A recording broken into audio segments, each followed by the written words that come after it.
Hi fellow reefers, I'm Eddie of Eddie's Reef Aquaria.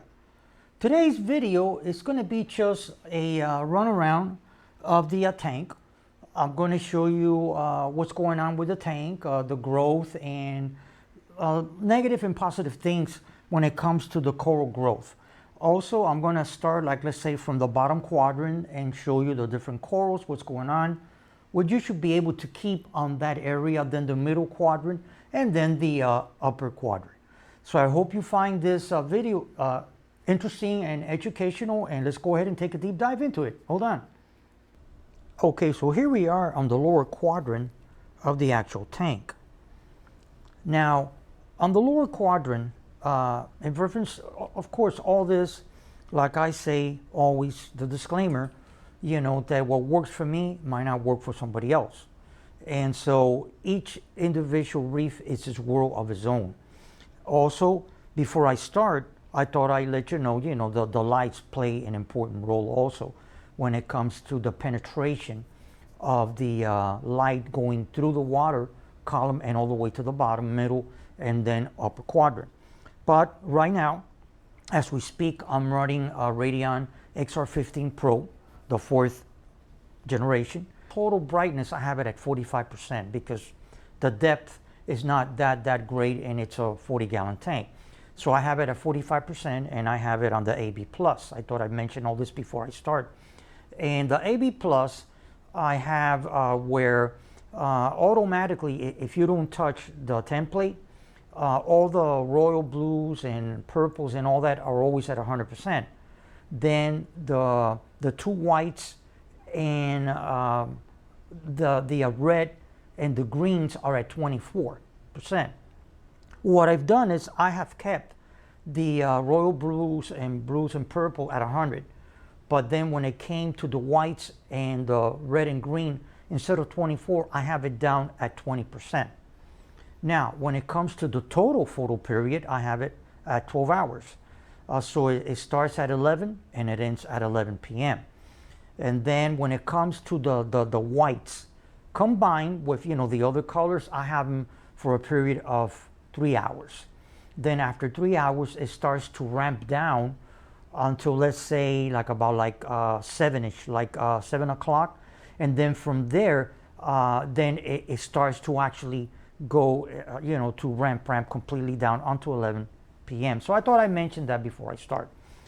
But okay, now, moving along, the corals that you see here are basically, again, this is me, Eddie of Eddie's Reef Aquaria, what works for me. So on the bottom quadrant, what you should keep is mainly like zoanthus and leather coral, softies, soft corals. Although I have seen, and I'm pretty sure that all of you out there check other YouTube channels, and I have seen other reefs that do have mushrooms, I would say in the middle quadrant. Rarely are you going to see mushrooms in the upper quadrant. That's more like for SPS, but we'll get there. So like on the left-hand side, you're going to notice here that I have the lobophilia. That lobo has been with me for years. It's changed colors. Actually, it was 2 sections and one closed up, and now it has 3, as you notice. Then you have, of course, you have the blasto on the bottom, and that's a LPS. And on the side, it's got 2 little buttons. It's starting to grow. Now, moving towards the right down here, you're going to notice that was organ pipe coral, which I had bought at Worldwide Coral. Was beautiful, and it was a bushy, big, like I would say like a golf ball. And all of a sudden, it stopped opening up. It didn't open up. I took it out, but the growth pattern of it had cascaded from the plug, and it went into that rock you see there. And guess what? As you notice, it has started to migrate around that rock, and organ pipe coral, it's growing and growing exponentially. Then down here, you have another LPS, Fabia, a brain coral. Now, moving further and going towards the leather, the Fiji or Tonga yellow leather, it finally shed. And I'm going to shoot close-ups of all this. I'm just giving you like a broad spectrum. It shed, and it's not as the yellowish canary yellow that you see on other yellow Fiji leathers, because this one is really high end. And then, you know, of course, that's a softie. Then going down, then you have the Riccordia Florida, a softie also. Next to it, you have Sapphastria. Those corals, you can keep them, I would say, in middle and lower quadrant, and some even in higher quadrant. And then, of course, all the way to the end, you have the Riccordia Yuma, which has started to have babies, and there's like 2 and another one on its way. So this basically is what me, on the lower quadrant, what I'm able to sustain. But again, like I was saying before, if you go to other channels, you'll see SPS corals coming and migrating out of the lower or middle quadrant going up. Again, it depends on the brightness of the lights, what lights are you using, on and on and on. So now I'm going to take a closer shot of what we're looking at here. So hold on one second. So here you have a closer shot of the left side of the tank, as I was mentioning before. Now here, moving towards the right, I thought I'd shoot area getting close to the end of the right hand side of the tank. And then there you have the yellow leather, and then you have the Florida Riccordia and the Sapphastra on the side. And here's a closer shot of the Riccordia Yuma, where you can actually, you can faintly see it, but if you look here, there's two little babies, and there's one on the back. Okay, now moving in the middle quadrant, then you have, for instance, the zoos, zoanthis right there. Zoos, usually they're put on either on the lower quadrant or on the middle quadrant. I have yet to see a tank that has zoanthis all the way on the upper quadrant. So like, let's say for LPS, softies, certain softies, you could probably put them in the middle quadrant. And then also right behind it, a little bit further up, right there, I have a Goniopora. Now that Goniopora wasn't doing too well on the substrate yet. I put it here, and because of flow or light, it's doing great. And then moving towards the side, then you have a Favia. That's been there for ages. It's doing great right there. And then right next to it, you have acans. You have that orange one, and then you have another one down here. Those are LPS, so those corals do well on, I would say, on the middle quadrant. And then, of course, next to it, then you have the Cineraria. That's a soft coral. That coral can be placed middle or lower quadrant. And again, on some tanks, I've seen them on the upper quadrant. And then down here, of course, I have a rock anemone. That's doing fine. Let me do a close-up.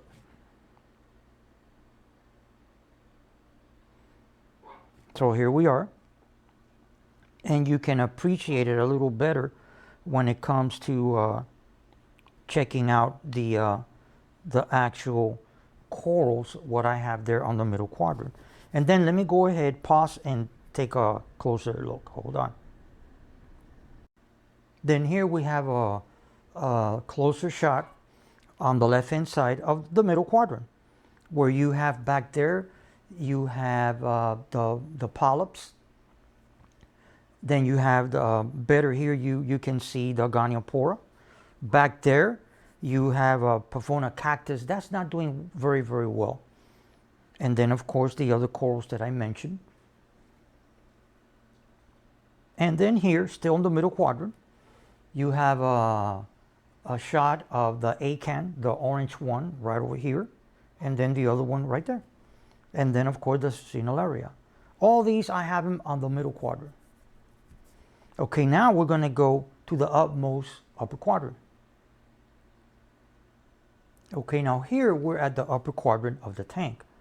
Now, that area, I would say, would be the SPS areas. So on the upper quadrant is where you would put your acros, your SPS in general. So like for instance, down here I have the Pavona cactus right over there, right there. And then you have behind it, I'll get you a better shot when I do the close-up. I have a Monte. Montipora is also an SPS, but they're more hardier. They're not as delicate as acros. And then you have this actually, when I, this one here, this branching one, right here. Okay, that one, when I got it on, in a previous video, I said that it was an acro. Correction, it's a Montipora branching coral. That has faded a little bit. It's not doing too well. Then over here, right on top of it, you have, right there, you have an encrusting Monte. And then upper, you have a plating Monte. Now that plating Monte is not doing too well. It's gotten a little pale. But then yet, on the right hand side over here, you have an Acropora. It's doing beautiful, and it's more or less at the upper quadrant. And then a little lower, right now it retracted, but right there you would see actually you're looking at the Japanese leather right over there. So that's where we stand so far. And then on the far right, I have a frog span. Now, again, a frog span is an LPS. I've had it on the little nano that I had. I used to have it on the middle and then on the bottom. They do well. Again, if you follow other channels, you'll see the frog spans. They're usually on the bottom, middle. This one does great where it's at. So again, like I was mentioning before, the rule of thought is what might work for me might not work for somebody else. But this is me with the parameters that I told you before, the brightness of the tank and so forth.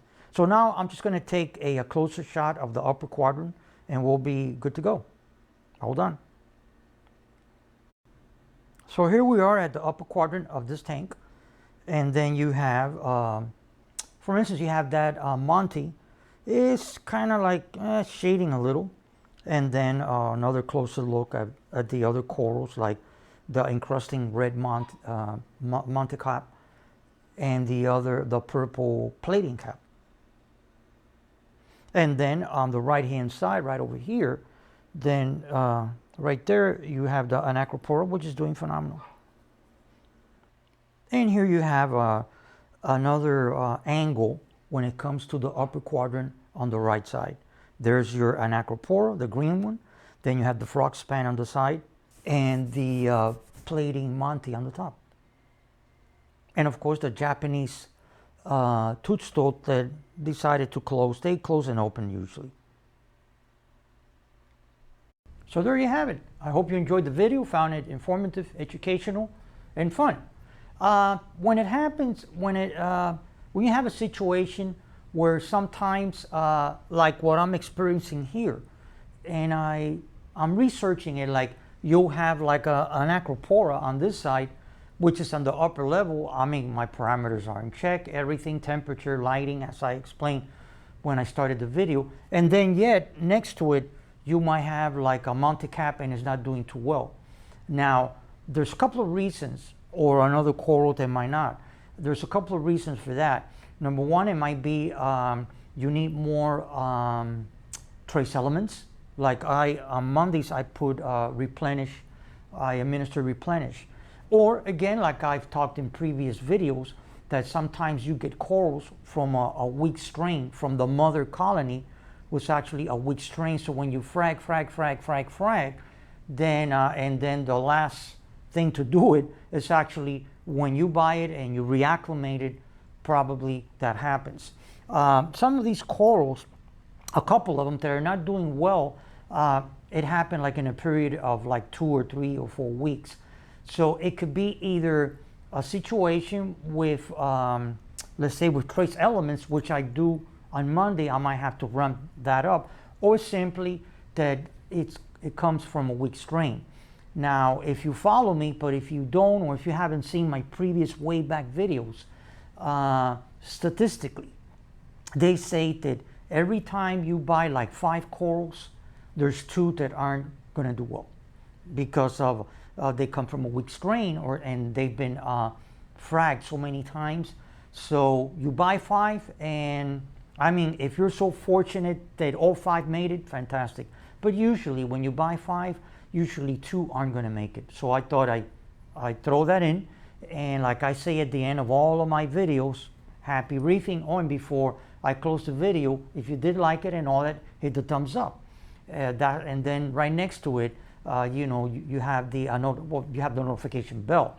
If you hit that, that'll activate your notification on your device. And every time I upload a video, which is usually weekly, you'll be the first ones to know that 80 Degrees for Korea uploaded a video. And go ahead and subscribe to my channel. And I mean, if you like the content that I put out and all that, fantastic. And until next time, and thank you for watching. Bye-bye.